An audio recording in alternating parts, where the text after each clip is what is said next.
All right, so did some welding. I'm gonna right now. Now I'm gonna grind the welds down.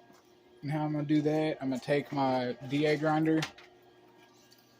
I believe I have a fucking 80 grit. Yeah, 80 grit on there. My bad.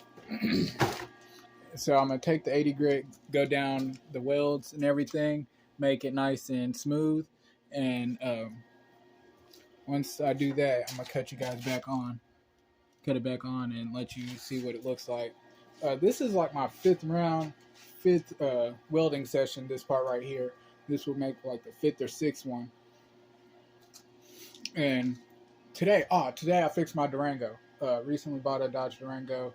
Um, couldn't I put it into low gear, high, smoking weed and shit, fucking with shit, driving and showboating. Put it into low gear and couldn't get it back in. The light came on. It was like high, low, traction control off. So what it was ended up being the switch was just dirty. So you take the switch apart and clean it. But anyways, back to the door. I'm gonna cut you guys off real quick and grind this down. All right, this is what I've got so far. I might have to end this video so I can. But I don't know if you guys. Okay, so I can get another flap disc, which is in storage. But for real, this shit don't look too bad. Like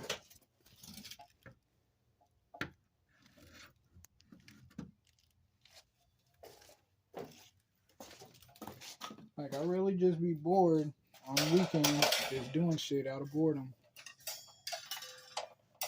No, I'm actually with this car that I'm building on Caprice. I'm actually just doing all this shit to really just push my skill set to the limits to see what I can do and can't do with it. That's what I'm really shooting for with this car build. Like that's really the end goal, to see what all I can do, like build this car from the ground up, and literally that's what I'm doing. But I'm probably about to cut you guys off and finish this and lay the fiberglass filler and go about my day.